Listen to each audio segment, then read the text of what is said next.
Okay. Hello and welcome back to the Catching Up with Kate podcast. We are up to episode 23 today.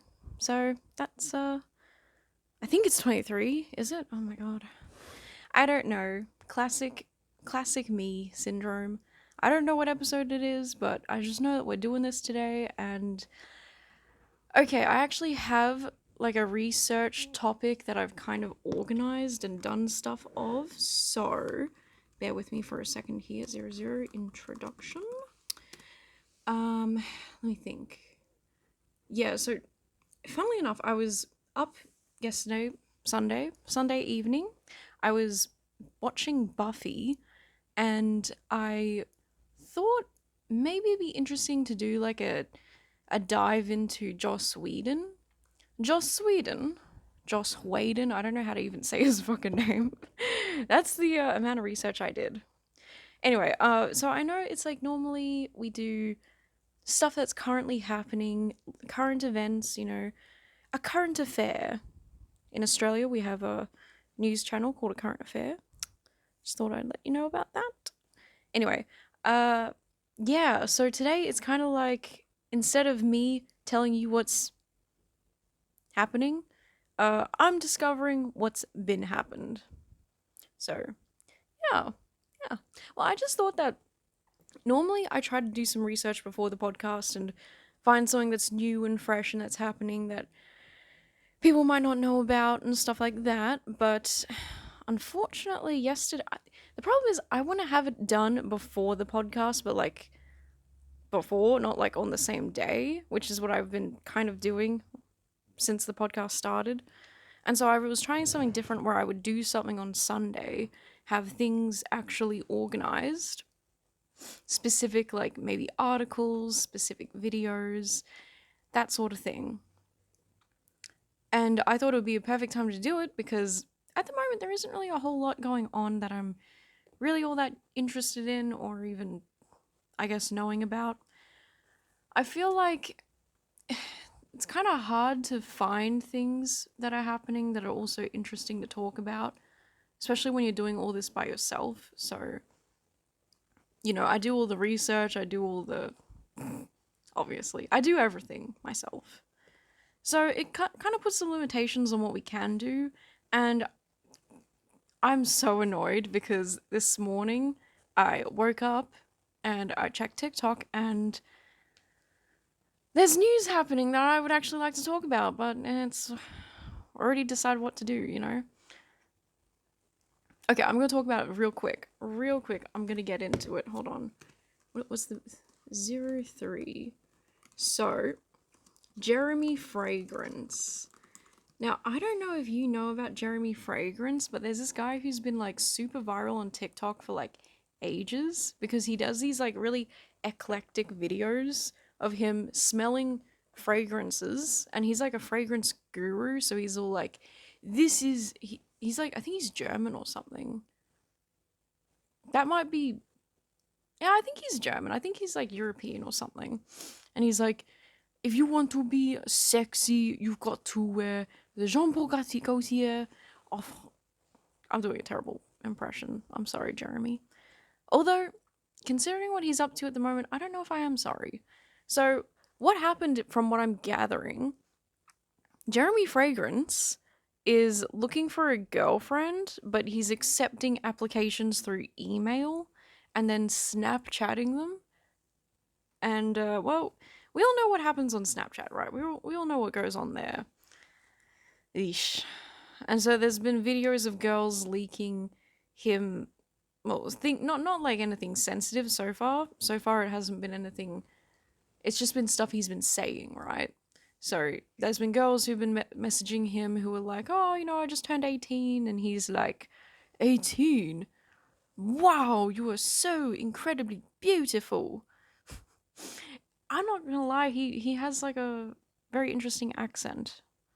And I don't really do those kind of accents, so it really is weird. I don't know. I've never been to Europe before, so sorry, Europeans. You're not weird, it's just different, I guess. So, yeah, that's kind of like something that's happening. I'm kind of pissed that it's just happening now because I totally would have talked about it at length, but I guess it's still developing, so we might see it more of it on next Monday, maybe? Maybe? Maybe not. Who knows? Maybe something else will happen by then and it'll be like, whoa, there's something else happening. Hold on, let me try something at the moment. I have brought my my soundboard. It kind of makes like a bit of a kind of sound. Anyway, what do I do? What's gonna happen next Monday?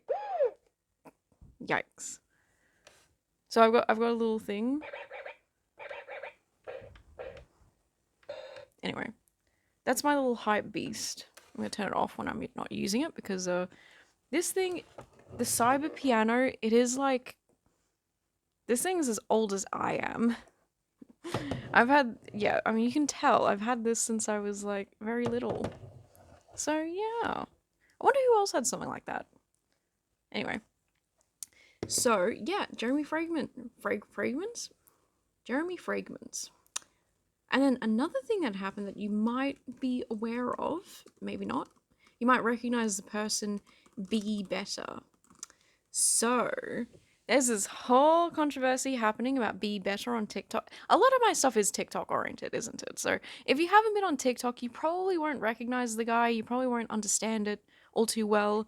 So I can briefly explain it. It's just like some Canadian dude who was like throwing up his business degree as like clout or whatever, or like credentials so that you'd listen to his videos, and he'd do a lot of videos about like the fall of like this celebrity and their marketing thing. And I remember I really enjoyed watching the video about Kylie Jenner. I love watching, you know, breakdowns of like different Kardashian businesses. I find it very interesting. I think like the whole thing is very interesting, how they go from like one whatever.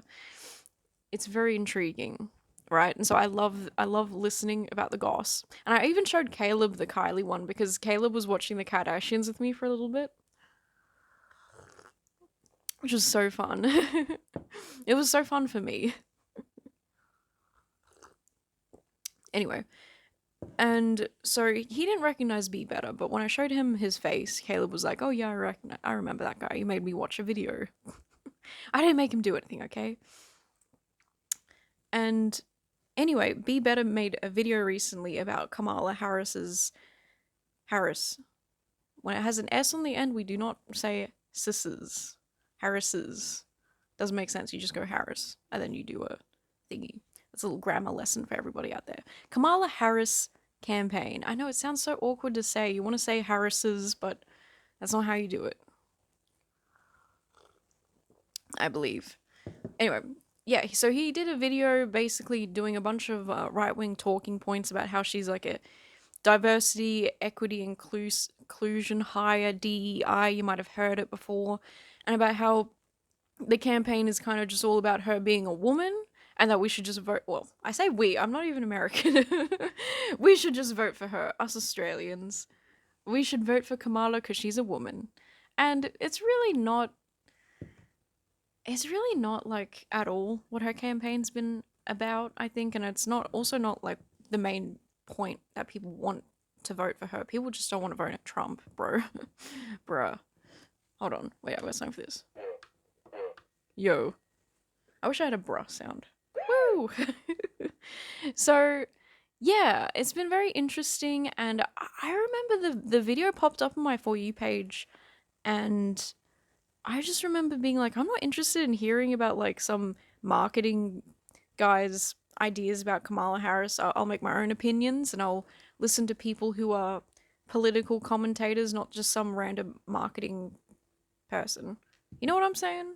Not to say that like you can't have okay opinions wherever you're from, but it's one of those things where like when you make videos and you're like that particular about the way you make videos, you have a certain formula, you have a certain way of viewing things. And so I think from the get-go I was just like, I'm not watching this. Like, I like watching some of the goss videos about celebrities because I love that shit, but I'm not going to take political opinions from someone who's just trying to sell honey. Anyway, so to summarize the situation, it came out that he apparently works for his dad's company allegedly, and that their company received a whole truckload of money from Trump's campaign allegedly. So there's a lot of drama there, and he's been apparently liking comments and saying things in comment sections where he's kind of targeting people of color, especially in particular women and just women in general. So, and it's also interesting to say that a lot of his videos before this whole controversy did actually target a lot of women. I mean, it could also be a coincidence because I feel like a lot of women just naturally have a lot of makeup brands, female celebrities and all that. They just come out with like hair brands, makeup brands. So, yeah. Anyway, that was like the Be Better thing. I've really got to get into this Joss Whedon stuff because it's going to take up a lot of time. Like, guys, I was reading this article by Vulture, which is it's kind of a name for a newsletter that doesn't really instill the greatest mental image of Vulture, but whatever. I read it and I thought it was good. It was a feature that was published January 17th, 2022. And we've also got some videos to watch as well, along with all that stuff. So we're gonna go down the little rabbit hole of Joss Whedon. And look, a little disclaimer, I guess, is like, hold on, let me put in 11 disclaimer. Listen, guys, I'm just some bitch on the internet who likes to yap about stuff, and I just want to say, Joss Whedon's gonna be fine. I feel like I'm saying his name kind of weird. Joss Whedon's gonna be fine. I live in Australia. He lives in America. He has a multi-billion-dollar mansion, probably one of the most famous showrunners of all time. He's gonna be fine, guys. He's gonna be fine. I I hesitate to say that I'm bullying him, but whatever.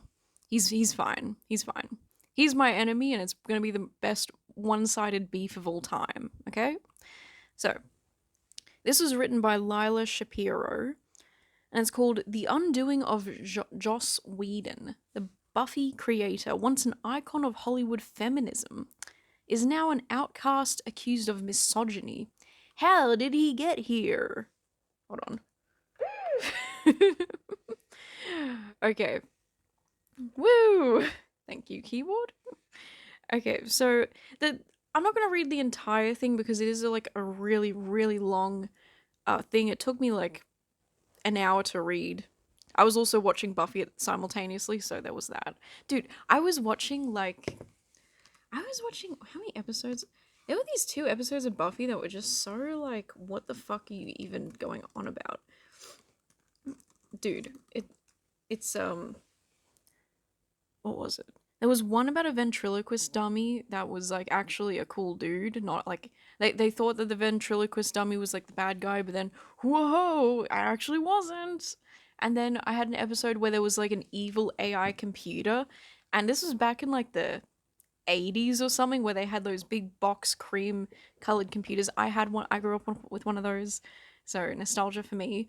And it was so ridiculous because like this kid is like getting told by the computer to kill Buffy, spoiler alert, sorry guys, and then the kid ends up being like, no, I'm not gonna do it, computer. And then the computer's like, well, and then starts writing out the kid's suicide note to like stage a suicide, obviously. And the kid's just sitting there like going, what are you doing? And it's like, bro, it's a computer, just fucking turn it off.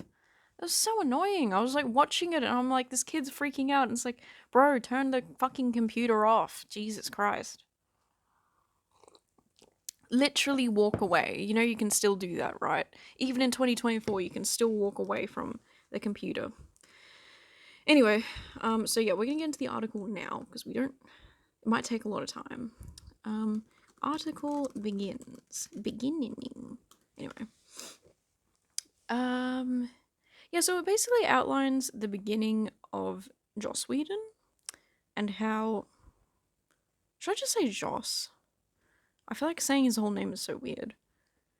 Yeah, so he was like a really prestigious guy in the beginning of his career. He, uh, did Buffy. He did Firefly. I loved Firefly. Firefly is such a good series. I love it. It's a shame that there wasn't more of it.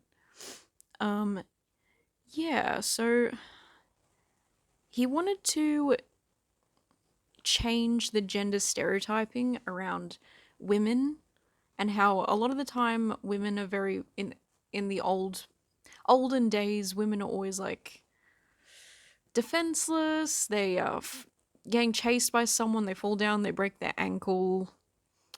Time to do some ankle workouts, ladies. Yeah, so according to the prevailing rules of Hollywood horror at the time, Whedon's protagonist, a hot blonde with a dumb name, should have died within the opening scenes. But Whedon had flipped the genre on its head, endowing her with superhuman powers and a hero's journey. Which, I'm not gonna lie, I appreciate it. I think I like Buffy's characters so far. I'm only like... I don't even know if I'm halfway through season 1 at the moment. But I do enjoy it, but it is also hard watching it after reading this article because there are things that I'm noticing that I'm like, ugh. And you know what they say, hindsight's... I was gonna say 2050. What does that mean? 2050? Hindsight's 2050, guys. That's definitely how that goes. God. And so I know that there's like the whole retrospective angle of it. I'm coming from a point of view where I didn't know Joss Whedon, I didn't know Buffy, I don't know any of this stuff. I'm gonna keep it $1.50. When I was growing up, I didn't watch much TV really. I didn't watch much of anything. We just had bought box sets of like certain shows, and that would just be on repeat for my whole childhood. So yeah, so I don't have much of like a personal vendetta against anyone, or I don't even have any prior knowledge about this stuff. So I'm kind of going into this a little bit blind. Obviously, I already read the article, but Okay, so Joss was a celebrity showrunner before anyone cared who ran shows. Okay. Marvel put him in charge of its biggest franchise, hiring him to write and direct The Avengers, and we will be seeing a clip of all the actors doing an interview with Joss, and its sequel, Age of Ultron. I don't think I've seen either of those movies, to be honest. I might have seen The Avengers. I really don't know. Why does that seem like that wasn't that long ago, but it says 2012, so yikes.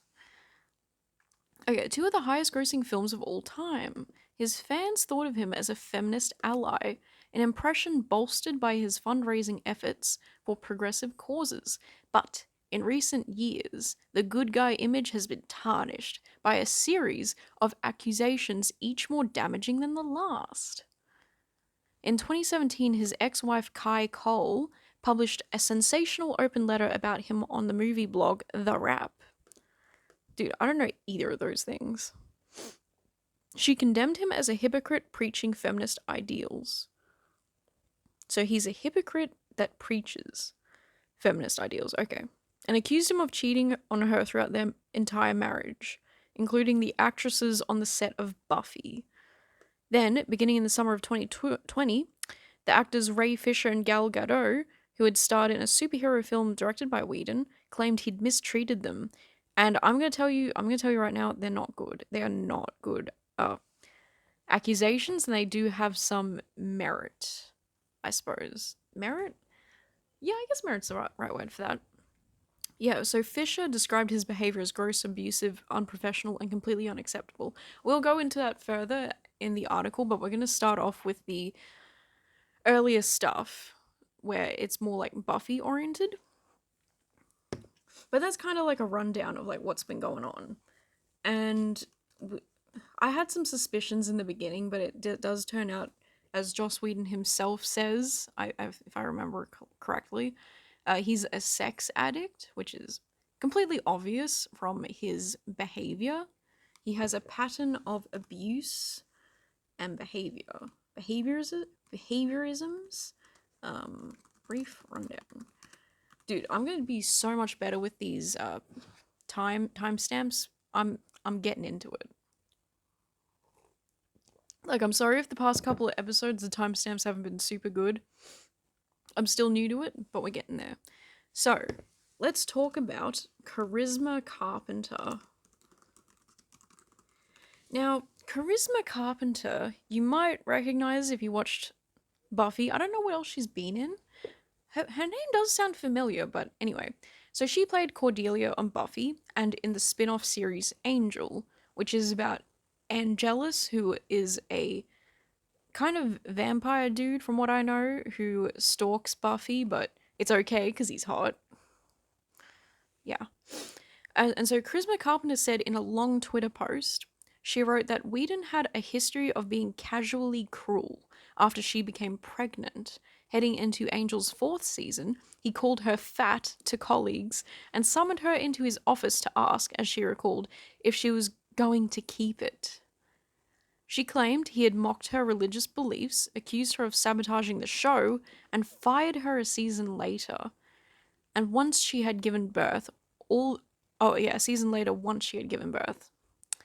And all the joy of new motherhood had been sucked right out, she wrote, and Joss was the vampire. A lot of people do actually say that, where they relate him to being like a real life vampire, in a way.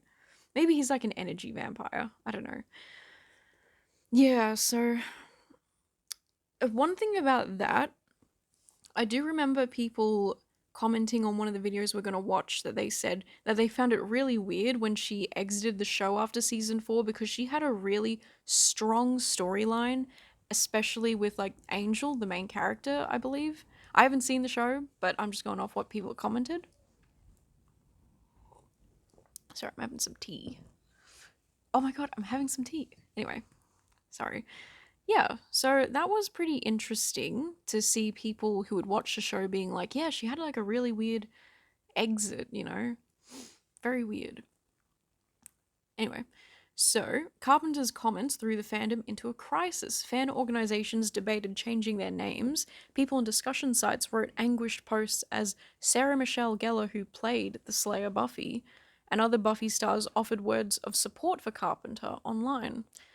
When I was looking at it, I found Sarah's comment to be very like vague and not really much of like a concrete position. She kind of gave a very vague statement of like I'm here and I support all victims who come out, but I'm trying to survive a pandemic, so I'm just gonna be with my family or something. I don't know. To me, it was kind of like, okay.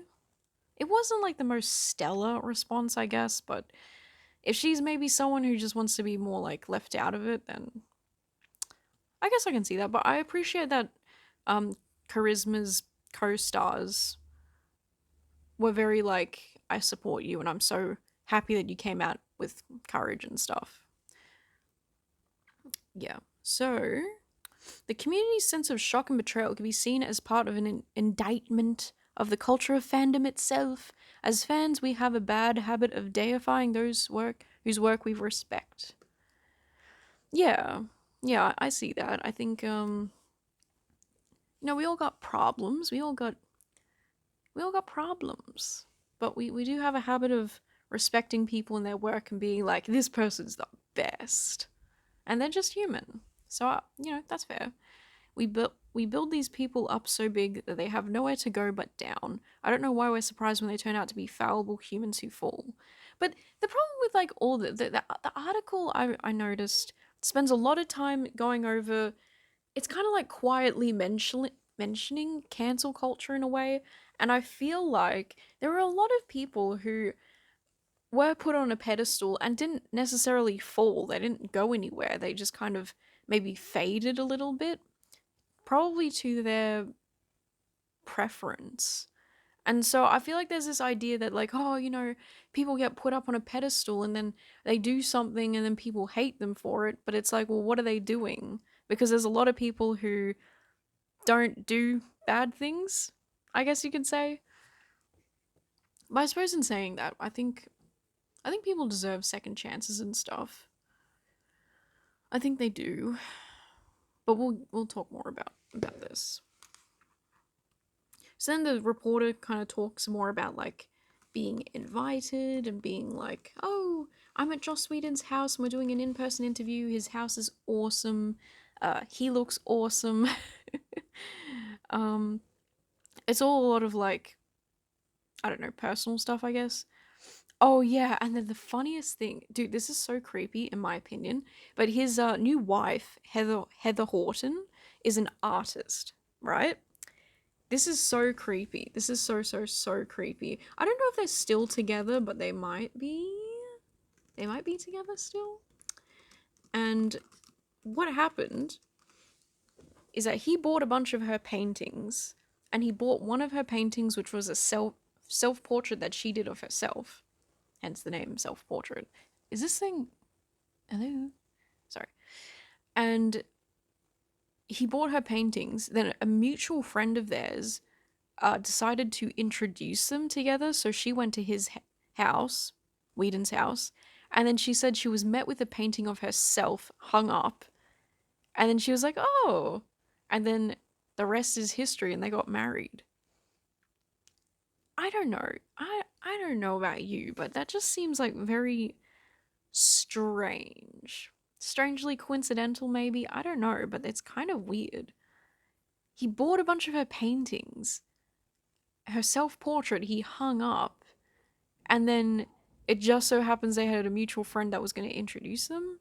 I mean, I don't know about you, man, but like... That's weird. It's weird, but it's also like, whatever, you know. That's just all I have to say about that, to be honest. So yeah, he's got a brand new spanking wife. I think they got married in 20... Damn, I don't actually know when. Who cares? Honestly, who cares? Okay. Yeah, so Whedon would do a lot of press junkets, and he would be asked over and over to explain why he wrote stories about strong women. Yeah, because feminism, right? Continue article. Because women. He would answer by talking about his mother, Lee Stearns, who died in 91 was an activist, an unpublished novelist who taught history at an elite private school in the Bronx. One of her students, Jessica Neuwirth, went on to become a co-founder of Equality Now, so promoting women's... I was going to say women's rights. Women's rights. Okay, and in 2006, Equality Now presented Whedon with an award at an evening dedicated to honoring men on the front lines of feminism. Okay. In his speech receiving that award, Whedon referred to his mother as extraordinary, inspirational, tough, cool, and sexy. Bum bum. Hold on. His mom's sexy? Okay. Yeah, so now he's saying like, oh, you know, looking back at it now, Joss Whedon says he said that she was remarkable, inspiring, but sometimes those are hard people to be raised by. Which is interesting. And then he kind of talks about his fucking childhood a whole shit ton, which I, not gonna lie, I skipped over. And I will continue to skip over because I don't care. I do not care. Basinger, a sort of... what was this? Spouse? Wait, whoa. Whoa. Bassinger, a sort of chemist, Svengali, surrounded herself with... Who's Bassinger? Oh, Janine Bassinger. Sorry, guys.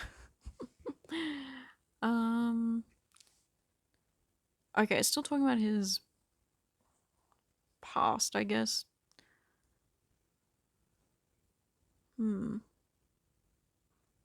Oh, okay. Alright, here we go. Here's the next point that I wanted to talk about. Wait a second, what is this? Oh, yeah. So, like those women's pictures Bassinger had written about, the show invited a multiplicity of interpretation. You could view it as a story of female empowerment, or as the opposite. The titillating tale of a woman in leather pants who was brutalized by monsters. Talking about Buffy, I'm assuming. Yeah. When it came out, critics mostly read it as the former. It was the late 90s, after all, in 1998. Shortly after Buffy's second season aired, Time published an infamous cover asking, "Is feminism dead?" As the story's author, Genia Belafonte, noted, the protests of the 60s and 70s were long over. Gloria Steinem was defending Bill Clinton in the New York Times, and the struggles for equal pay and childcare had been subsumed by the corporate pageantry of girl power, which seems to be still going on today. The glib spectacle of powerful women on TV. Buffy was actually far more complex than most of the examples of this phenomenon, as in so much of Whedon's work, the lines between good and evil were blurred. The good guys sometimes did monstrous things, and the monsters would occasionally do good. But the media likes a story with a clear-cut hero, and Whedon wasn't above playing the part. "I just got tired of seeing women be the victims," he told LA Times in 2000. "I needed to see women taking control." I mean, I guess. I guess I see it, but I also don't watch Buffy thinking like, oh yeah, this is like super duper empowering. I just don't see it that way. But I don't know. I guess I can appreciate some of it, but also looking at it, knowing about what Whedon's done, kind of you get icky vibes. Like that episode about the ventriloquist dummy that I was talking about. The ventriloquist dummy is like a human guy who was put into that form by a demon, I think. And he starts talking about like, hey, I knew a Slayer back when in the 30s, or said she was 30 and that she was Korean. He said she was Korean and she was hot.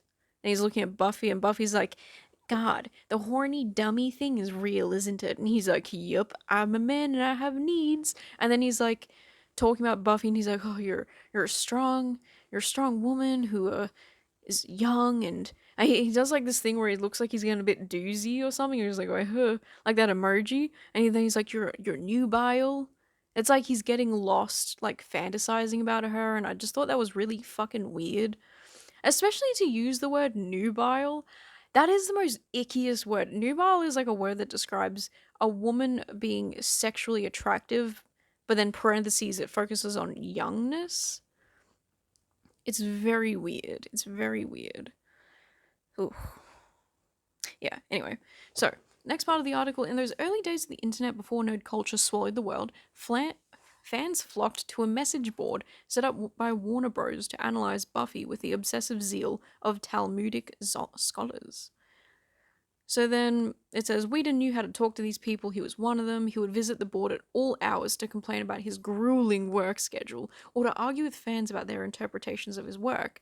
So then there was like a thing where people thought there was like a lesbian relationship between Buffy and someone in the show, and Whedon shot down the theory and kept saying like, oh, you know, yada yada yada, it's not this, blah blah blah. And then people were able to, well, I guess people were arguing that there were like signs or things there that they thought it felt like it was alluding to a lesbian relationship or whatever. And then he conceded that the person had made some good points and said, "I say, bring your own subtext," he proclaimed, coining a phrase that fans would recite like scripture. I've never heard that ever before. Yeah. Which, to be on the face of it, I think it's so stupid to be like trying to argue with fans of the show about their interpretations of thing. It's like, bro, what you're making is art, isn't it? Like, it's up for interpretation. Everyone's going to interpret it in a very separate way. Like, it just seems super controlling that he's just trying to be like, no, this is like this and that's like that. Just so weird. But I get it. It was a different time. I think message boards were like a new thing, and coming from my perspective, Warner Bros. Setting up a message board for that is crazy to me. Like, I know we do Reddit AMAs today, but that's like so far and few between, I think. And a whole message board? And there was like this whole thing where regular posters would hold an IRL party where Whedon would make an appearance, and there would just be a lot of like I guess, meeting up and stuff, which is kind of cool. Let's see. So there was a lot of intertwining between the fandom, I guess. Okay. One of the most appealing ideas in the show was that a group of social outcasts could come together to form a chosen family. When we meet Buffy, her father is absent, her mother is distracted by work, and she is isolated by the lies she has to tell to cover up her life as a slayer. At school, she falls in with a gang of nerdy friends who know who she really is. Together, they take on evil teachers, bad boyfriends, goat horn demons, saving the world and one another again and again. Okay. Fans believe Whedon had found his chosen family too, behind the scenes of the show they all love so much. Yeah, it's one of those classic examples of like everyone does such a good job on the show, but then you find out that people don't actually like each other. They're just, playing a part.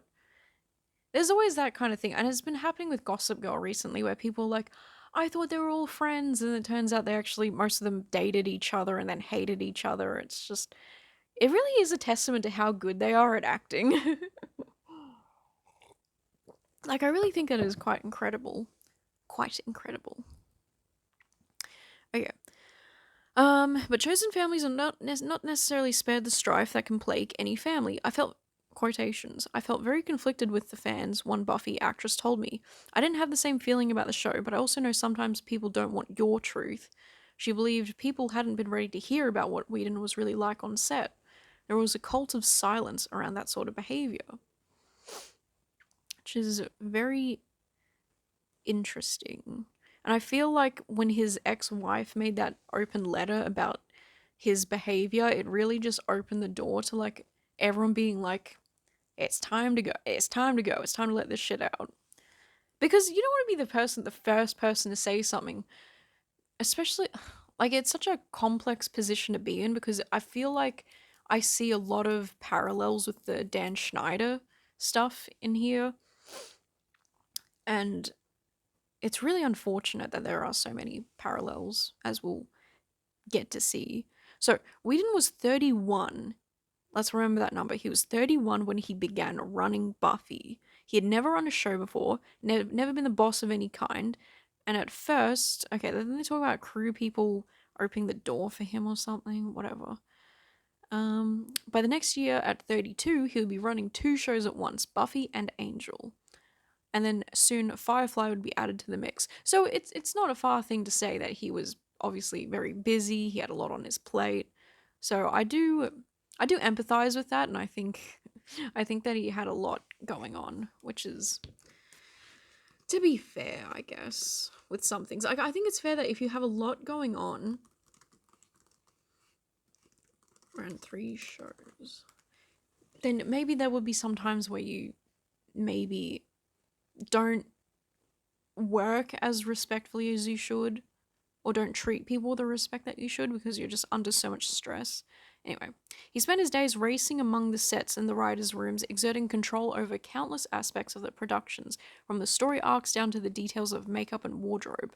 One actor described him as a huge pulsating brain. There were thousands of things he was tuning into every moment. He said he could make the slightest adjustment and the scene would go from a 3 to a 10. Right, and so then there was this cult personality formed around Whedon, where once a month he would invite his favourite cast and crew members to his house, and they would hold Shakespeare readings in the amphitheatre that Cole, his ex-wife and an architect, had built in their backyard. Sounds cringe. One Buffy writer recalled Whedon signing posters for every member of the writing staff. They stood around as he bestowed each of them with personalized words of wisdom. A guru on the hill.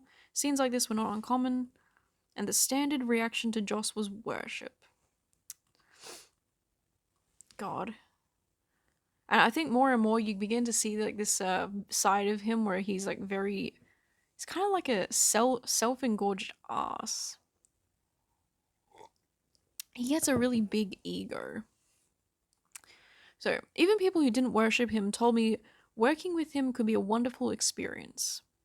Miracle Laurie, an actress on Whedon's 2009 series Dollhouse, was a size 12 when she got the job. What? Whedon told her not to go on a diet. He was trying to show that a size 12 woman is normal and sexy and beautiful and strong, she said. Well, I think that's nice. Yeah. I still get people coming up to me saying how much it meant to them. I felt celebrated by him. Like many I interviewed, she was surprised to hear her colleagues felt differently. But looking back, she remembered glimpsing another side of Whedon. I saw his kindness and his good intentions, but I also saw the snarkiness, the fickleness, where I would not want to be on the other side. So I'm guessing she saw other people mistreated, but she herself was treated pretty well. Which is interesting. And now this is like an interesting thing that is relevant to me specifically. Hello, Bubbles. Because I love Buffy and Spike's relationship, and this is kind of to that point, I guess you could say. Okay, so costume design goes wrong. Buffy costume designer Cynthia Bergstrom recalls an incident that happened during filming of season 5. Oh my god, hello. Sorry, my cat's just... Okay, Jesus Christ. There's a candle right there, so I'm like kind of watching her. Yeah, season 5, in one episode, Spike asks a sadistic science nerd to create a sex bot version of the Slayer. Because I'm guessing he wants one that's like, will actually be nice to him. Whedon and Geller did not agree on what Buffy bot should wear.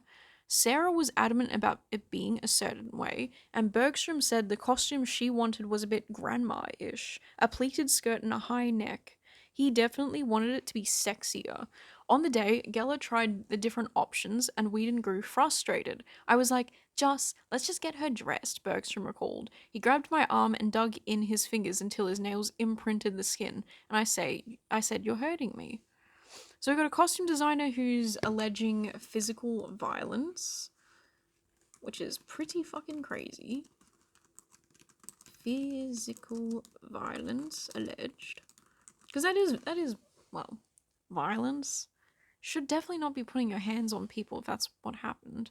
And then you see a photo of Buffy bot in like the leather jacket. She's wearing a really long pink, it's like a, what is it, like a... Think of my skin color pink.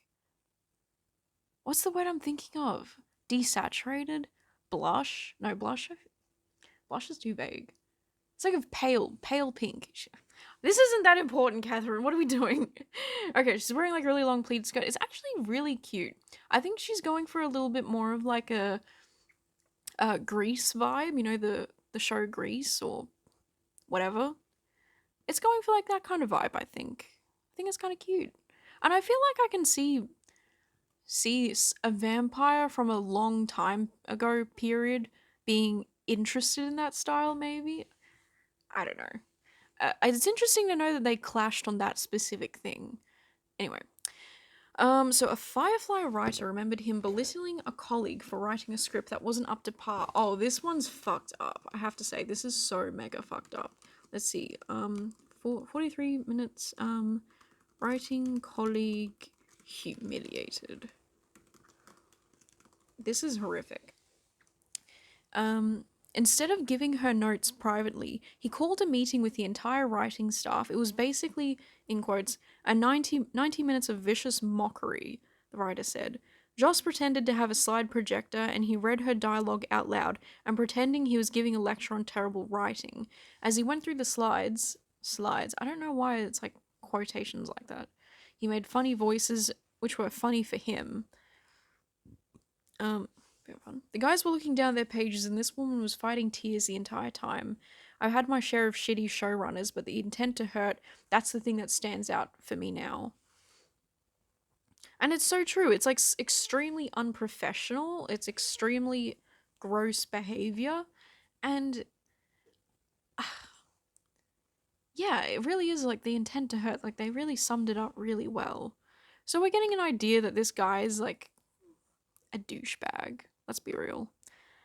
Then we have the next paragraph. A high-level member of the Buffy production team recalled Whedon's habit of writing really nasty notes, but that wasn't what disturbed her most about working with him. there's more. Whedon was rumoured to be having affairs with two young actresses on the show. One day, he and one of the actresses came into her office while she was working, and then she heard a noise behind her. They were rolling around on the floor making out, and they would, quote, bang into my chair. And she said, "How can you concentrate?" It was gross. This happened more than once, she said, and these actions proved he had no respect for me and my work, and she quit the show even though she had no other job lined up. Whoa. So later on, Whedon kind of refutes this by being like, oh, I was so deathly afraid of my affairs being found out that, like, why would I ever do something so public? Right? Interesting point. But it's weird that there's so many things that these people have said that he's refuted as, like, who would do that? Or why would anyone do that? He doesn't... And it's not even about the refutations. Refuting? I don't know. It's not about him just refuting these things. It's that there's so many things to have to speak up about and deny. And it's always denied with, like, who would do that? I wouldn't do that because of X, Y, and Z. And it's like, why would this random person even bother lying about this? Why? Like, what do they have to gain? It's so weird. I don't know. Alright, then we're gonna get into now Michelle Trachtenberg. Now, I know Michelle Trachtenberg from Gossip Girl. I love her. She's an icon. She's a style queen. And it's really horrifying to hear about this, and there's some really bad things that she's suffered through, like you can kind of tell. And so in this paragraph they say, then there were alleged incidents two Buffy actresses wrote about on social media last year, so 2020. Michelle Trachtenberg, who'd played Buffy's younger sister, claimed there had been a rule forbidding Whedon from being alone in a room with her on set. Forbidding Whedon from being alone in a room with her on set. Okay. Whedon had told me he had no idea what she was talking about, and Trachtenberg didn't want to elaborate. Oh, God. I think the power just turned off and turned back on or something. Okay. What was that? Yeah. That's been happening all day since the wind has been crazy. Okay. One person who worked closely with her on Buffy told me an informal rule did exist, though it was possible Whedon was not aware of it. During the 7th season, when Trachtenberg was 16, Whedon called her into his office for a closed-door meeting. The person does not know what happened, but recalled Trachtenberg was shaken afterward. And I believe that's when the rule was put in place. Very Dan Schneidery. Very Dan Schneidery. An adult in Trachtenberg's circle created the rule in response because she was 16, she was a minor working on set, so she would have had to have guardians, I think. So yeah, an adult in her circle created the rule in a way to protect her. Oh, and I feel so sorry about all that because it's one of those things where Michelle, I think, said she didn't feel comfortable coming out with any of this, and she still doesn't feel comfortable talking about, like, what exactly happened. And so I feel like something very traumatizing happened, and, it's her right to not talk about that,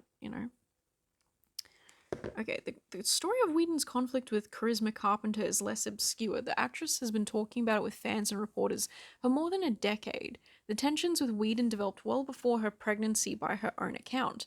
She suffered from extreme anxiety and struggled to hit her marks and memorize her lines. Alright, let's put in Charisma continued. It's a bit of a weird place to add this into it, but okay. Whedon obsessed with word-perfect dialogue. We're gonna see this later on, again, and in the Avengers. This is a pattern for him. Yeah, so he's not always patient, and he's very obsessed with people, like, say it exactly how I written it.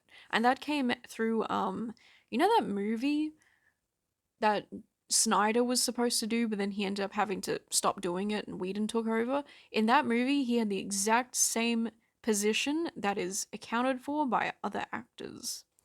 Okay, we'll get into that later. After she moved over to Angel, she got a tattoo of a rosary on her wrist, even though her character was working for a vampire, a creature repelled by crosses, in case you didn't know. Another time, she chopped off her long hair in the middle of filming an episode. Okay. In her Twitter post, Carpenter seemed to blame Whedon for her performance problems. She wrote that his cruelty intensified her anxiety, and she got the tattoo, she explained, to help her feel spiritually grounded in a volatile work environment. And then Whedon acknowledged he was not civilized back then. He was like, I was young. You were 32, 31. I was young. He said, I yelled, and sometimes you had to yell. This was a very young cast, and it was easy for everything to turn into a cocktail party. He said he would never intentionally humiliate anyone. If I am upsetting somebody, it will be a problem for me. Wait, that's what he said? He said, if I'm upsetting somebody, it will be a problem for me. You notice the language that he uses and how it's so self-centered, even though he could just be like it's all excuses. And I think this continues throughout the article, where his comments are very telling of the type of person he is. And, you know, he says he's been to therapy, but then the way he speaks about these situations is very defensive. He doesn't seem to take ownership for anything. So let's write in 51. Lack of accountability. It's true. And he said, the costume designer who said he'd grabbed her arm, he says, I don't believe that, he said, shaking his head. I know I would get angry, but I was never physical with people. Had he made out with an actress on the floor of someone's office? That seems false. I don't understand that story even a little bit. He removed his glasses and rubbed his face. I should run to the loo, he said. And then when he came back, he said the story didn't make sense to him because he lived in terror of his affairs being discovered. Hold on. Guess what? Later on in the article, he says that a friend told him that if he's ever uncomfortable with a question, just say, I've got to go to the toilet, and go to the toilet, gather your thoughts, gather your ideas, or try to move past the question. He actually admits to this in the article. And so something about this question really rubbed him the wrong way. And so when he came back, he said the story didn't make sense to him because, yeah, he was afraid of his affairs being discovered. Yeah. I mean, it's like in some ways I do see, like, if you were afraid of that kind of stuff, why would you do that? Just go into a random employee's office and start making out. But there's also other things you could say about that. I just think that his response being like, that seems false. What kind of response is that? That seems false. I don't understand that. I don't know. It's a weird way to deny something. He said he had some regrets about how he spoke with Carpenter after learning she was pregnant, and he says, I was not mannerly.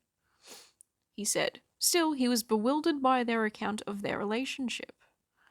Most of my experiences with Charisma were delightful and charming. She struggled sometimes with her lines, but nobody could hit a punchline harder than her. I asked if he had called her fat when she was pregnant, and he said, I did not call her fat. He quickly replied, of course I didn't. I wouldn't be surprised if maybe he just said something, and then she maybe interpreted it, or felt a certain way about it. Maybe that happened, because then you do see, like, earlier on in the timeline that he had done Dollhouse with this woman who was like a size 12 or whatever, and that he was like, don't diet, you're beautiful the way you are. So, like, I can kind of see maybe there's miscommunication with that. Maybe, but at the end of the day, I'm not here to tell someone that what they experienced was not what they experienced. I can see there being miscommunication, and yeah, I don't know. But maybe he did, maybe he didn't.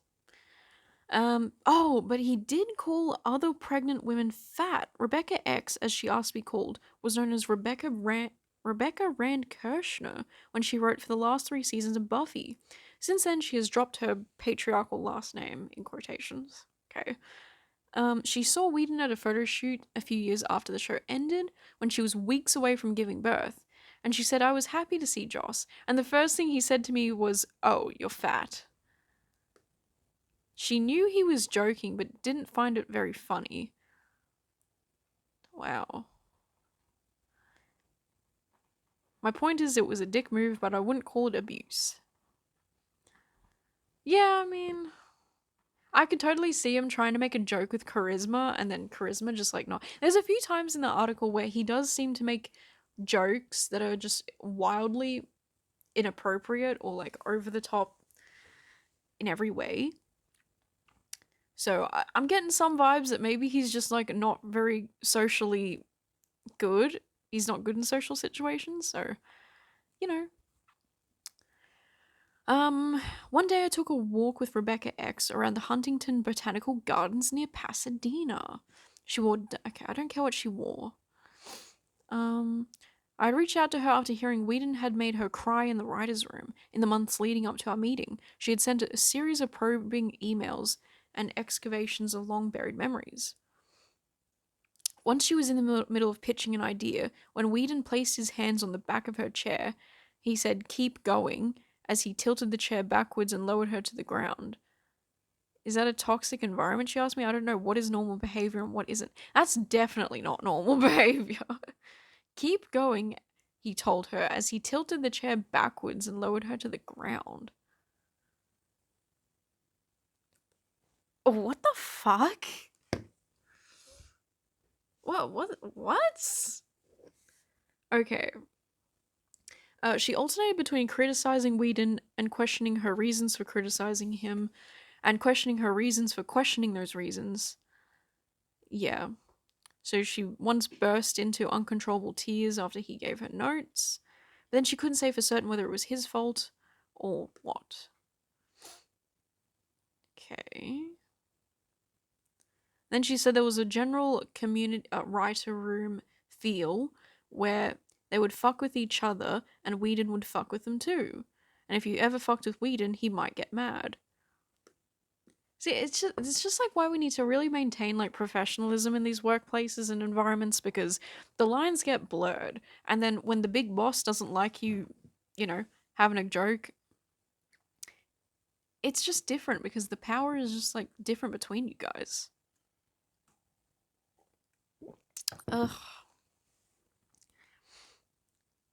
And then the Rebecca says, "He's a blunt instrument and I'm a very delicate receiver."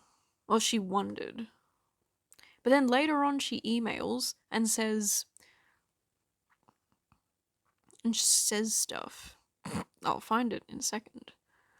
She talks about how she thinks people worshipped him and she thought that was wrong. That it was weird.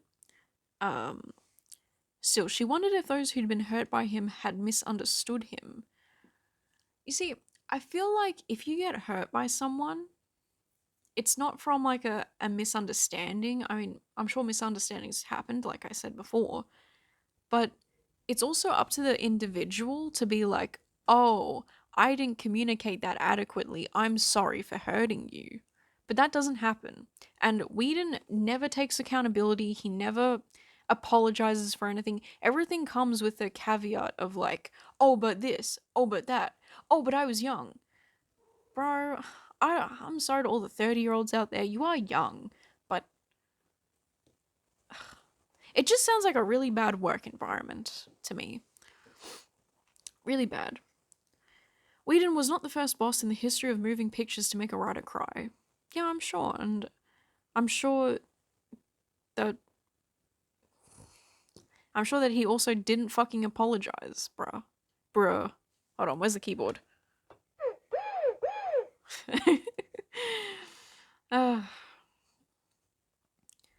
Oh yeah, yeah, and then there was this part where it was like, a Buffy writer once spent a week researching Irish folklore because it was unclear that Whedon had been kidding when he said he wanted to do an episode about leprechauns. You see, here's where I don't see that being so far-fetched. I mean, he did a fucking episode about stupid AI computers, ventriloquist dummies that are horny. That doesn't seem that far-fetched to me, honestly. So, yeah, I guess like he like kidded around, he was sarcastic, and they said Josh is a layered and complex communicator. His tone is deflecting, it's funny, it's got wordplay, rhyme, quote marks, some mumbles, some self-deprecation, yada yada yada, whatever. This means you, the recipient, have to do some decoding. You have to decide if there was a message in there that was meant to correct you, sting you, rib you affectionately, or shyly praise you. Just sounds like a bad communicator, if I'm being honest. I don't want to work in an environment where I have to be like, oh, did he just ask me to do like a week long of preparation for like, I don't know, dragon dildos for the next episode, or was that a joke? Clearly people did not feel comfortable asking him for clarification, which is big problem. Okay, so then Rebecca continues to email and say, can a person have many bad parts and yet another person they encounter only experience the good parts? Yes. And we've seen that time and time again with a lot of people who are outed, where people are like, well, they were nice to me. And it's like, yeah, they were nice to you. I'm sure he was very nice to Scarlett Johansson when she was playing Black Widow. Doesn't mean he wasn't mean to other people. Anyway, she said, Joss is a beautiful person, but you know what? I'm actually particularly vulnerable to abusive people. And it totally sounds like it too. If she's like second guessing her own feelings, she's going like, oh, was he really mean to me? Or was I this, that? It's classic signs of someone who's been abused. Someone who doesn't respect themselves. Because when you don't respect yourself, you often try to find reasons that a person who hurt you isn't in the wrong, if that makes sense. It's very interesting. On the second day of interviews, okay, Whedon's Affairs. Let's do Whedon's Affairs. 1 hour 02. Whedon's Affairs. On the second day of interviews, I asked Whedon about his affairs on the set of Buffy. He looked worse than he had the day before. His eyes were faintly bloodshot. Smoking it up. He hadn't slept well. Oh, he says, I feel fucking terrible about them, he said. When I pressed him on why, he noted, it messes up the power dynamic. But he didn't expand on that thought. Instead, he quickly added that he felt he had to sleep with them, that he was powerless to resist. I laughed, and he said, I'm not actually joking. And then he continued to say that he was surrounded by beautiful young women, and the sort of women who had ignored him when he was younger, and he feared that if he didn't have sex with them, he would always regret it. Looking back, he feels shame and horror. He said, I thought of something he had told me earlier. A vampire, he said, is the exalted outsider, a creature that feels like less than everybody else, and also kind of more than everybody else. There's this insecurity and arrogance. They do a little dance. Alright, let's unpack that. He felt like he had to sleep with the actresses because they were just so young and beautiful. And also he was their director, I guess, their writer. Wow. I cannot even imagine calling yourself a fucking feminist. It really just sounded like, this is where it started to sound like to me, like he wasn't writing Buffy because he thought like we needed like a strong female lead. He was writing Buffy because he finds it hot. Dude. She's a teenage girl getting into trouble with monsters, and she's always wearing, as a slayer, she slays those outfits, I've got to say. And then you've got characters who are older than her, who are constantly commenting about like her nubileness, if that's even a word. Like, there's just so many things that are like dripping in weirdness. And like I constantly watch I'm watching Buffy every single episode. They're underage, they're in this bar because the bar doesn't ask for ID, I guess. And everything that they do in the series, they act as if they're like adults, college students if you will. But yet there's always like one thing that'll bring it back to oh, you're a high schooler. I'm a high schooler. Oh my god. I don't know. Buffy ended in 2003, but his affairs did not. He slept with employees, fans, colleagues. Eventually, his wife found out in 2012, and they split up. In Cole's open letter to fans, she accused him of using feminism as a cover for his infidelities, what I just said. He always had a lot of female friends, but he told me it was because his mother raised him as a feminist, so he just liked women better. Yo, he's a pick-me guy. He's a pick-me. Dude, you ever heard a woman say, like, oh, I just get along with men better? I know I have, because I feel like I've been that at one point when I was a teenager. Yikes. Let's see. She wrote after learning he had been deceiving her for 15 years. 15 years. He had been lying to her, cheating on her. 15 years. What the fuck? Okay, we'll go 1 hour. Oh no, this is still Whedon's Affairs. Okay. Yeah, so she said she was diagnosed with complex PTSD, the same condition he has. And she says she wants the people who worship him to know he's human. It's fair.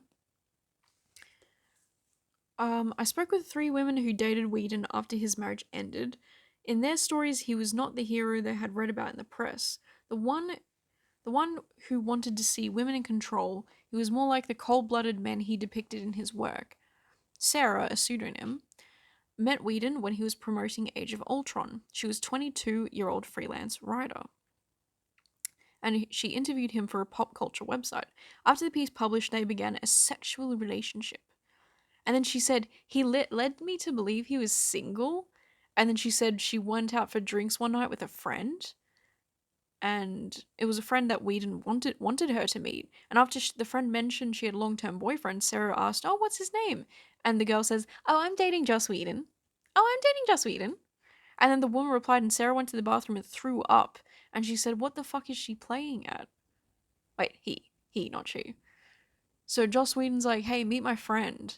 And then the friend's like, yeah, I'm dating Joss Whedon. It's so weird. It's like there's like a weird thing there where did he know that was going to happen? Like, what is he trying to do in that situation? Is he trying to set up a threesome? Could be. Oh. Alright, okay. Erin Shade, a television writer who moonlights as a psychic medium, oh god, got involved with Whedon in I don't know why they had to include that, but you go, girl. Got involved with Whedon in 2013 when he was working as a showrunner she was working as a showrunner assistant on Agents of S.H.I.E.L.D. He created a series he created with one of his younger half-brothers and brother's wife. He was 49, she was 23 and a virgin. One day, Whedon texted her with an unusual request. Would she come over to his house for the weekend to watch him write? He would pay $2,500. What are you doing? Sorry, my cat's being funny. $2,500 is nothing to sniff at. I'm telling you, that can be life-changing money. Especially for an assistant. That's more than she made in a month. Oh, this is so bad. This is so bad. He's literally trying to pay women to come to his house to oh my god, just to watch him write too. It's like, how depraved are you, bro? What the fuck? And there was one caveat, she had to hide it from her bosses. Whoa. and they dated on and off in secret for nearly a year before she slept with him. Not long after, he sent her a brief email telling her he couldn't have a girlfriend. 7 years later, she made a 10-hour YouTube series called Erin the Snake Whisperer that chronicled the painful consequence of the relationship. There's a whole YouTube series about this? I did not see that. And I'm not gonna watch it because it's 10 hours, guys. I did not have time yesterday to do that. Okay. People like Joss offset their trauma on other people in exchange for their energy, she says, and take their energy to keep going, to keep themselves alive almost. It's like he's an energy. That's why he's so good at the vampire narrative. And then Whedon said he should have handled the situation better. Alright. Okay. I wonder if he apologized there. Okay. So, then we have... What was this one? Right, so this is about the Dollhouse thing that I talked about earlier, which I guess had the woman who was a size 12 or whatever. 1 hour 10, Dollhouse. When Arden Lee met Whedon in 2012, she was a sex educator in her 20s and author of The New Rules of Attraction, a book about being a female pickup artist. Ugh, that's icky. How can you even be a female pickup artist? I'm sorry, that just sounds so ridiculous. Why would you want to be associated with such a ridiculous thing anyway? Pickup artistry is so dumb. It's all just YouTubers being like, if I play rock, paper, scissors with this hot mom at Venice Beach, I'm gonna kiss her. And you find out that they're all paid actors. Wow. Wait, you're telling me that I can't go up to a woman, play rock, paper, scissors, and get in her pants? Okay. Let's see. She picked him up at a club. Okay, this Arden Lee apparently picked Joss Whedon up at a club. See, this is why you can't be a female pickup artist, because you're literally picking up Joss Whedon, which is probably, like, so fucking easy to do. It's probably even easier now that he's married, because he just wants to fucking cheat on everyone. Okay, after their second date, Whedon sent her DVDs of Dollhouse. Oh, okay, so he sent her DVDs of Dollhouse, and then the heroine, played by Buffy alum Eliza Dushku, has no friends, no family, no personality. What is this? I'm so confused. Oh, I think this is the plot. Played by Buffy. What? Okay, the secret corporation has used advanced technology to erase her memory and turn her into a doll. A living robot customized to cater to the darkest desires of the company's wealthiest clients. This is the description of the show. Some critics argued the premise was sexist, but Lee, who'd worked as a professional dominatrix, related to the dolls and was moved by Whedon's depiction of them. Okay, that's okay. She and Whedon began a relationship as owner and doll for the most part. She found it gratifying and she believed he did too.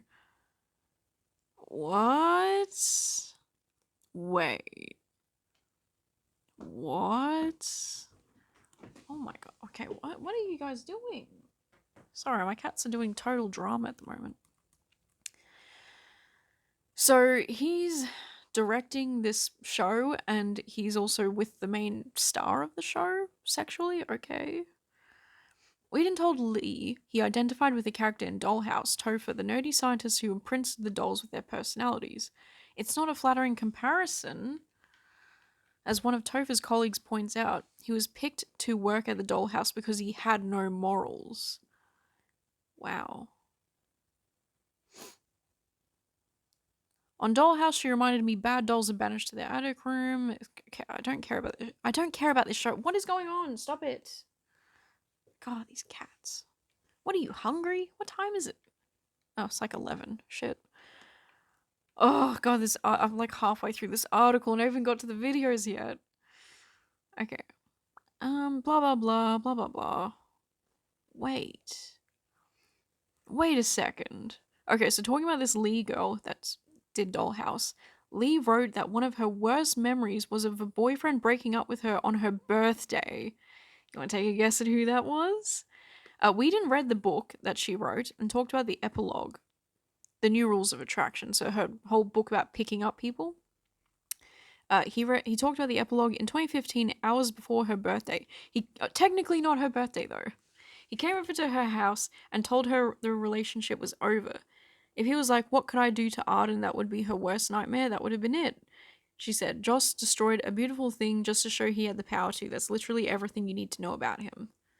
Okay, I don't really... Oh, so I'm guessing that in her book, The New Rules of Attraction, maybe she said something, I mean, it's all speculation, but maybe she said something that was like, if you want to be in control as a woman, you have to do X, Y, and Z. And Joss read it and was like, fuck that. Okay. Technically wasn't her birthday though. Technically? Let's see, Whedon didn't want to talk about his relationship with women in any detail, but it was possible to infer from various remarks he made throughout our conversation that he'd been aware, at least to some extent, of the pain he had caused. The year his marriage ended, he saw the Globe's production of Richard III. Okay. What? Okay, so he talks about relating to Richard III, I guess. Awesome, dude. Awesome. And then he talks about Shakespeare and how he loved Shakespeare people. Whatever. Cringe. So then Whedon's experience seeing Richard III coincided with him directing the Marvel's Avengers. Okay. Commercial juggernaut featuring an all-star cast led by Robert Downey Jr. Yada yada yada. We know who's in that. Okay, but as the culture around him continued to change, certain fans began to see Whedon's work through a more critical lens, discerning an attitude toward women that seemed unenlightened by the standards of female-centered shows and movies his success had in some cases helped spawn. So I feel like it's more like, as time has progressed, I think movies that empower women, the way that we do it has changed, I think. For better or for worse. I couldn't really tell you that because I guess I don't really watch that much media that's like specific to female empowerment. I appreciate seeing it, but I also think that you can do it without the whole premise being about that, you know? And the thing is, like, women, all kinds of women are going to find different things empowering, you know? Like the woman who thought that, what do you call it? The sex doll thingy, the show that Whedon did, she felt seen by it, so, you know, that's good for her. And I guess I'm not really making a point about female empowerment. It's more like what Whedon has done. Yeah, so there was this whole... Okay, let's put in a timestamp for this. 1 hour 17. So my cat's going to be distracting me now. For so long. But we are going to get through this. Okay. Whedon took a job doing rewrites for the Warner Bros. Justice League. So we'll do Snyder vs. Whedon.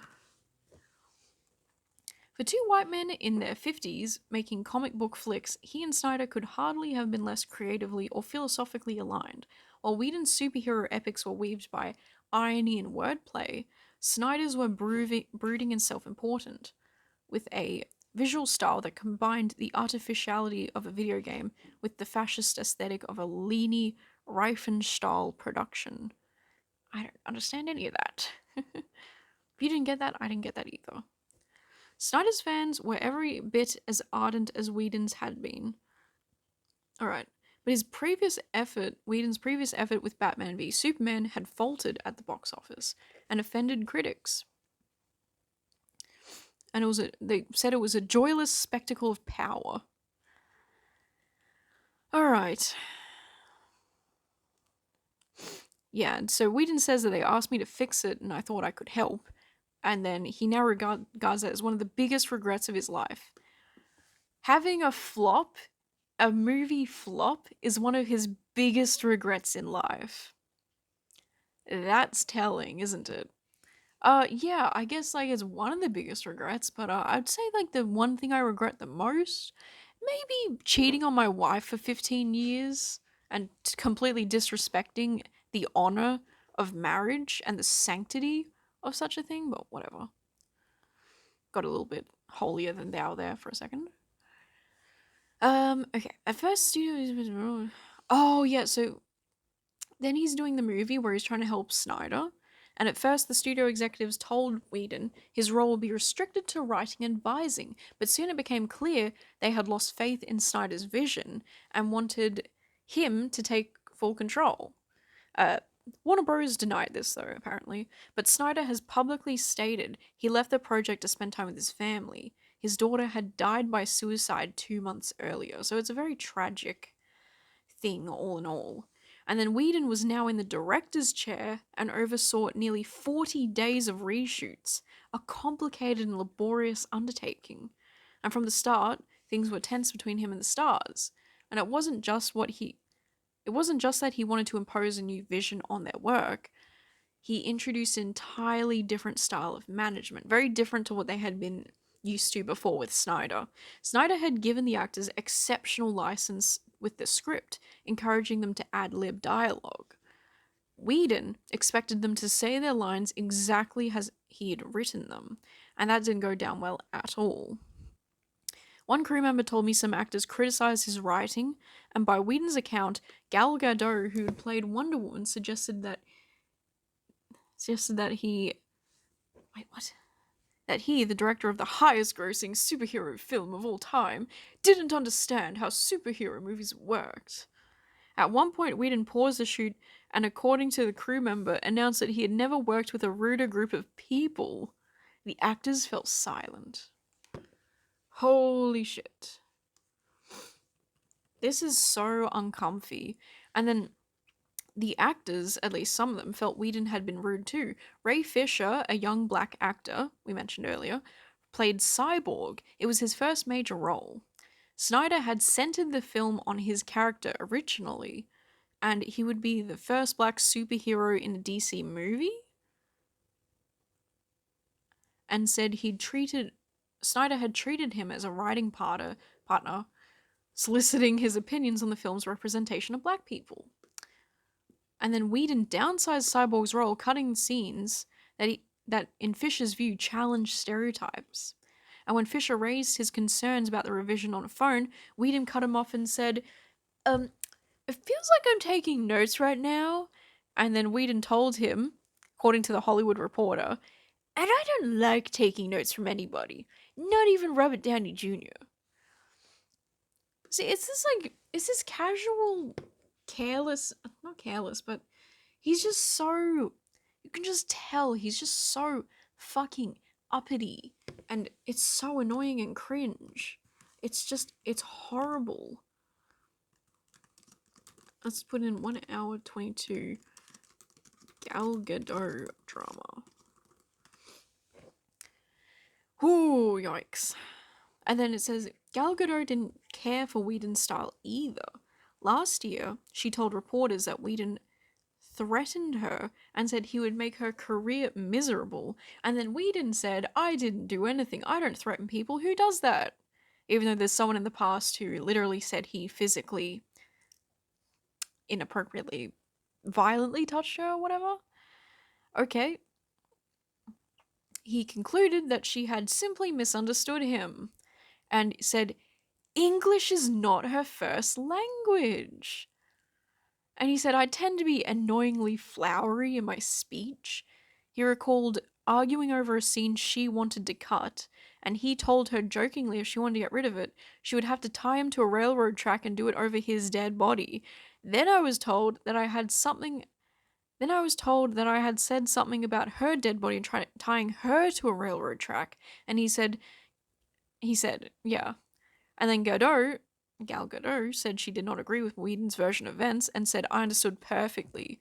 Now, this is fucking insane to be like, oh, Gal Gadot, English isn't her first language, so she clearly misunderstood me.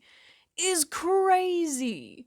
That is insane. And like, let's put a little caveat here and be like, okay, I know Gal Gadot is not the best person around. I know she has openly supported the genocide in Palestine for fucking years. She has been an open supporter of Israel for a long, long, long, long time. So it's such a shame because I really wanted to like her. She's so gorgeous, but I cannot support her. However, in saying all of that, guys, she still deserves to be heard about her experience with Whedon. So, whether you have some preconceived notions about her, let's understand that in the context here, that is immensely fucked up. Her English is clearly fucking good. It's fine. She has great English skills, and I think to just dismiss it, which we see Whedon do a lot of, he does a lot of dismissing and a lot of defensive maneuvers. This is horrible. And so, in a way, I am actually proud of her for coming out and being honest about this. I can totally see someone like Whedon being like, shut up, I'm gonna ruin your career. I'm motherfucking Joss Whedon. I'm gonna ruin your career, bitch. Okay, so then as for Whedon's claims that he doesn't threaten people, an actress on Angel told me that he hadn't been true back when she knew him. Oh, that hadn't been true. After her agent pushed for her to get a raise, she claims Whedon called her at home and said she was never going to work for him or 20th Century Fox again. Wow, reading Gadot's quote, she thought, wow, he's still using that line. Whedon denied this, obviously. Holy shit. And so we see this pattern where he uses his position of power as a way to threaten people in the industry, threaten blacklisting, which definitely happens. Blacklisting happens so much. And we saw it with, I think, Brendan Fraser. Brendan Fraser, who was, you know, an icon, who spoke out against his abuse and was blacklisted. Yeah, not the abuser, the person who got abused. So, that's pretty fucking tragic, hey? Okay. So the Justice League premiered in the fall of 2017. It was a critical and commercial debacle. Snyder's fans blamed Whedon for it failing, and yada yada yada. And then the fans launched an elaborate campaign pressuring Warner Bros. To release the Snyder Cut. And so what happened was there was a whole big hubbub about it. And I think in 2020 or something, they were scrambling for money and they went, let's do the Snyder Cut. And they said they were desperate for content and announced that it would air on HBO Max. And then everyone was like, wow, our Lord and Savior Zack Snyder. Cringe. Okay, around the same time, amid worldwide protests against racism, Fisher posted a series of tweets accusing Whedon of abusing his power. Wow. Another person coming out. That's 3 people coming out about that. Holy shit. Charging studio executives with enabling the director. In a Forbes interview, Fisher said he'd been told Whedon had used color correction to change an actor's color complexion because he didn't like their skin tone or something. And then Fisher said, man, with everything 2020's been, that was the tipping point for me.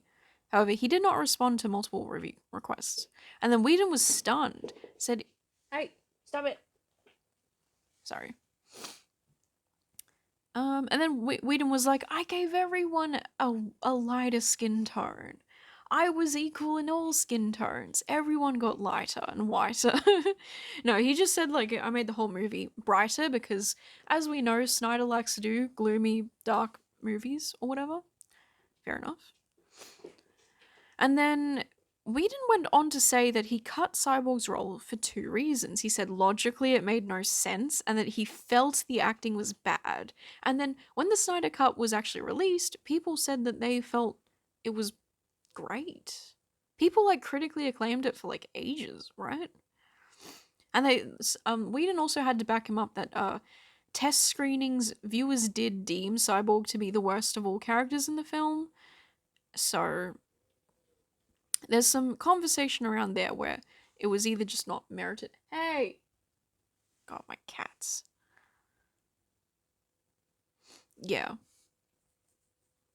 And And then Whedon is saying that Fisher is a bad actor in both senses. In one sense that he's literally a bad actor, and in the second sense that he's trying to sabotage Whedon or like accuse him of stuff. It's a interesting way to put it, I think. And then there's like Whedon. Oh yeah, Whedon has defenders who are saying that Fisher was like doing a whole psyops for Snyder or some shit. It's so weird. To manufacture controversy, yada yada yada. Okay, so then when Snyder's 4-hour cut was finally unveiled, yeah, it was critically acclaimed. Fans poured through both films to analyze differences. Yeah.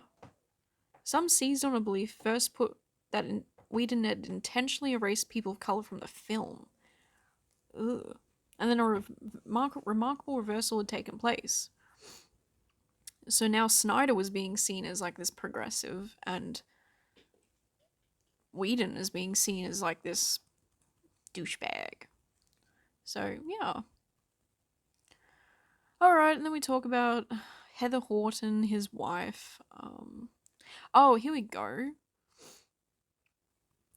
Whedon had begun seeking 2019, he'd been seeking treatment for sex and love addiction, along with other addictive tendencies. Which the author kind of notes that James Franco, Kevin Spacey, and Weinstein have all taken similar paths as him, and questions if he's using some sort of crisis management playbook. And then Whedon says he's genuinely committed to the work. I'd said decided to take control of my life. The first thing I did with Heather was tell her my patterns, which was not my modus operandi. I couldn't shut up because I finally found someone more important than me. Damn, that's harsh. That's so harsh to say that your wife that you were with for 15 years was not as important as you. Whoa! Holy shit. Okay. So then the author sort of talks about how fans have tried to scrub him from all of his iconic stuff. Okay. That's a sad tragedy. And like, look, it's like, I want to think about Buffy without thinking about Joss Whedon. Joss Whedon's, what would you call it? Joss Whedon's being scrubbed? Joss Whedon's erasure. Sorry, I don't know what else to say. So we get this thing where people are trying to erase him from his things. I would like to watch Buffy and not think about him, but unfortunately, he did write it. And I'm sure there's a lot of, female writers who were there who helped make it what it was. So I don't think so much of it should go to Joss, but it's also like, I'm not here to argue the semantics of who contributed what, But yeah, hate to see it. Alright, we're almost done with this. Whedon once wrote a line that could have served as a warning to all of us. In Firefly, one of the crew members accidentally tosses the spoils of a botched robbery into the hands of the town's poor, and Jane is by no means a good man. But when he returns to the town years later, he sees that the residents have erected a statue in his honor. And then the crew captain kind of says, like, my estimation that every man that ever got a statue made of them was some kind of a son of a bitch in another way, one way or another. And he says, it ain't about you, Jane, it's about what they need. So then they say, nobody ever fell from a pedestal into anything but a pit, Whedon told me on a call one day. You see, it's just like, that's just like not true. Whedon's saying that like what's happened to him is just a natural thing that's happened to basically everybody. Everyone's gone through the same thing as him, guys. I'm like you. I was put on a pedestal and I didn't ask for this.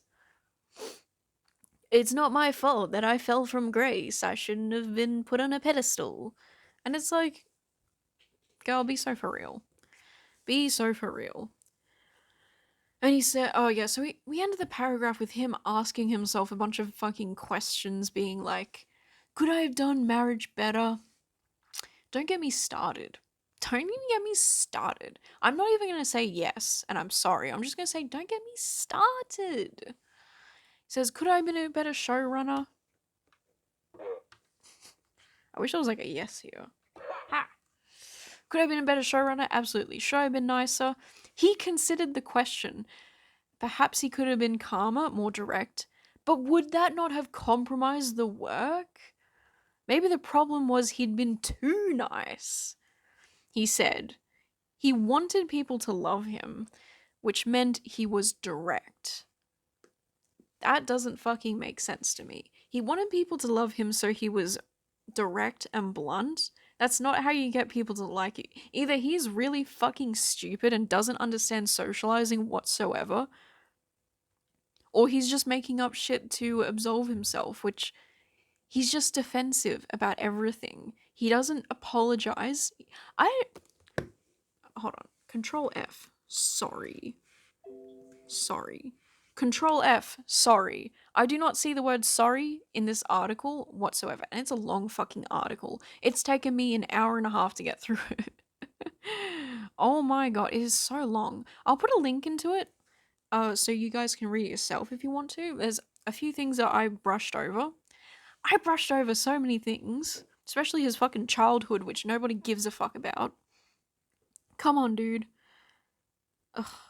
Okay, so then he says,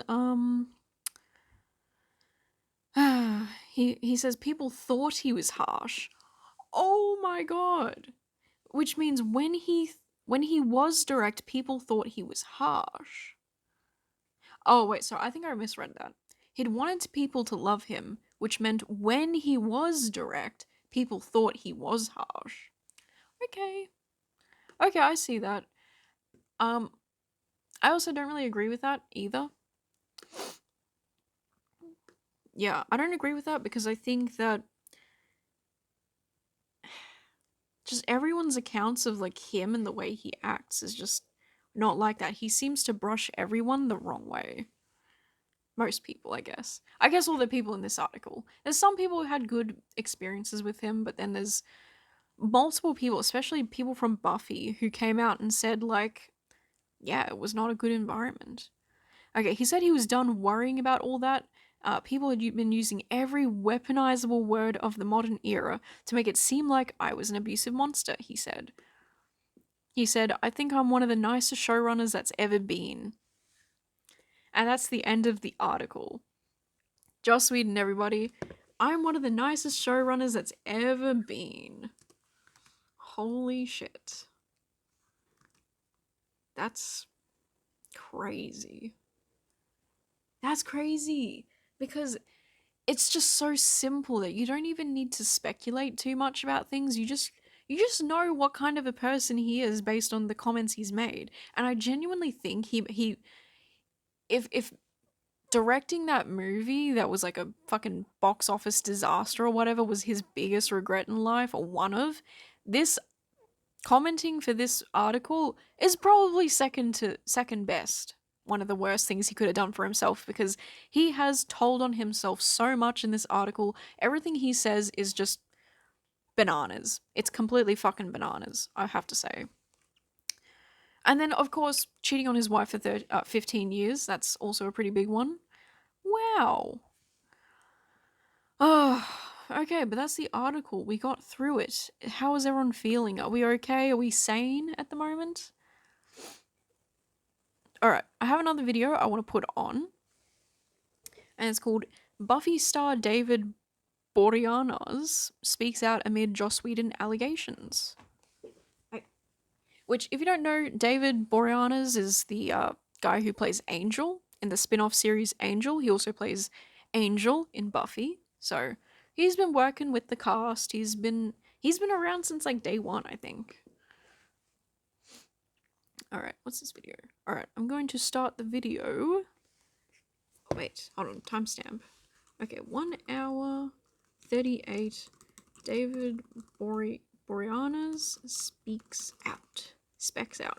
Good enough. Alright, I'm going to start it now. Yet another star of Buffy the Vampire Slayer has spoken out about the show's big boss. David Boreanaz, who played Angel both on Joss Whedon's original Buffy show and its popular spinoff Angel, has released a statement regarding allegations of abusive behavior on the set of Buffy. After his co-star Carpenter, who played Cordelia, alleged that Whedon hazed and bullied her during and after her pregnancy, Boreanaz took to Twitter to voice his support for Carpenter. Responding to Carpenter's original post on Twitter, Boreanaz said, "I am here for you to listen and support you, proud of your strength." Clearly, the two had been communicating offline prior to that message. Carpenter responded, "I know you're there for me, David. I appreciate all you've done to demonstrate that support privately as well, especially since Wednesday. Thank you so much." What do you want? The same thing you do. Several of Carpenter's Buffy co-stars have spoken out as well, whether they're backing up her claims or simply offering support. Buffy Summers herself, Sarah Michelle Gellar, simply wrote, "While I am proud to have my name associated with Buffy Summers, I don't want to be forever associated with the name Joss Whedon. I am more focused on raising my family and surviving a pandemic currently, so I will not be making any further statements at this time. But I stand with all survivors of abuse and am proud of them for speaking out." Meanwhile, James Marsters, who played Spike, tweeted, "While I will always be honored to have played the character of Spike, the Buffy set was not without challenges. I do not support abuse of any kind and am heartbroken to learn of the experiences of some of the cast. I send my love and support to all involved."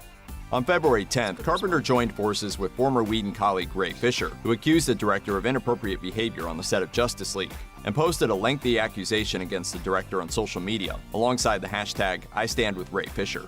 Charisma wrote in her statement, "For nearly 2 decades, I have held my tongue and even made excuses for certain events that traumatized me to this day. Joss Whedon abused his power on numerous occasions while working together on the sets of Buffy the Vampire Slayer and Angel.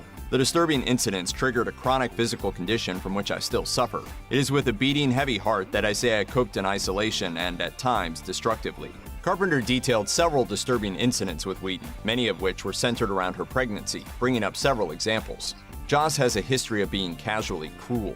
He has created hostile and toxic work environments on set since his early career. I know because I experienced it firsthand, repeatedly. Examples Carpenter alleged included frequent threats to fire her and mocking her body weight, including calling her fat when she was 4 months pregnant and weighed 126 pounds.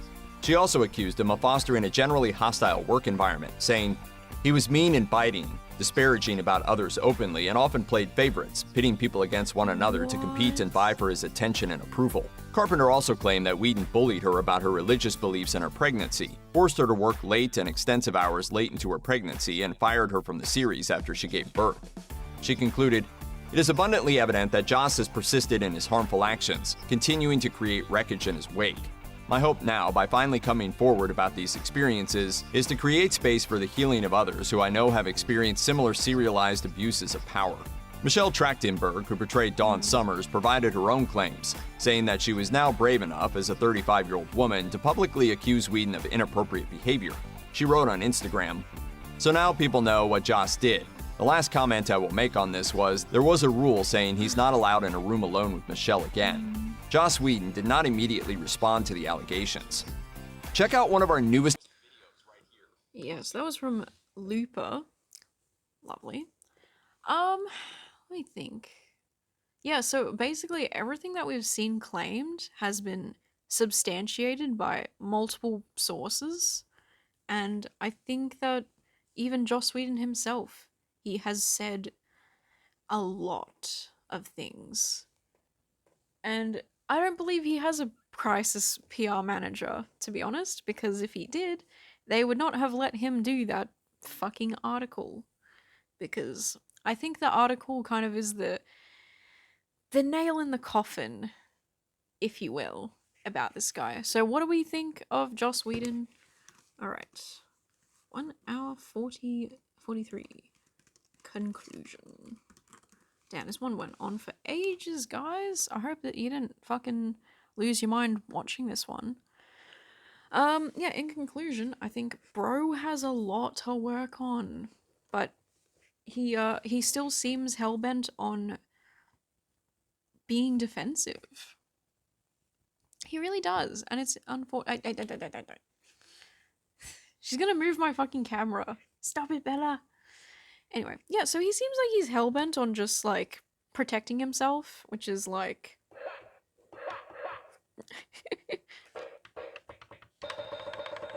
Sorry.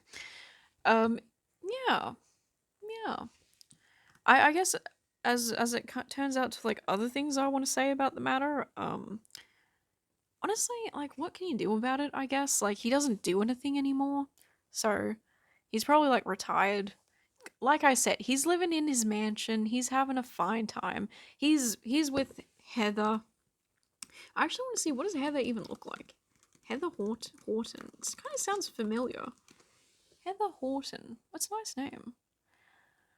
She's a Canadian fine artist based in Pasadena. Colorful realism. Ooh, let's have a look. Whoa. That. Okay, yeah, she's incredible. What the fuck? You know what? I can see why he'd want to buy one of her paintings. I can see. Wow. She does incredible work, I have to say. Holy shit. Damn. Good for her. Good for her. I am super impressed by that. Oh, she has a Twitter. Oh my god, let's look at her Twitter. Ugh, god. My cats are just, like, I've got to feed them right away. I've got to feed them. Joss.artsy. Wait, what? She's a link tree. Oil on panel. It's so amazing. Arrived in the studio. My morning this morning.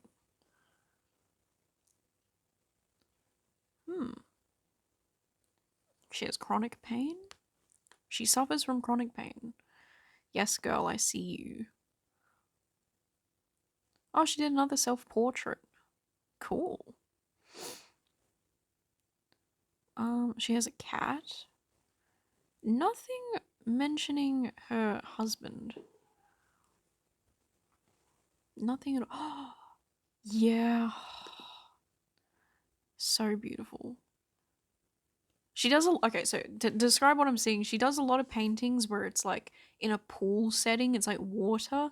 She often paints women swimming in pools, but like very realistic, but it still has like a painterly style to it, which I very much appreciate. Wow, I love her work. Oh, she's naked. Not Heather, but the woman in the painting is naked, and I have to say, okay. Okay. God bless you. Moving on. They're all in swimsuits except for that one, I guess. Yeah. Well, I have to say, no wonder Joss Whedon was interested in her work.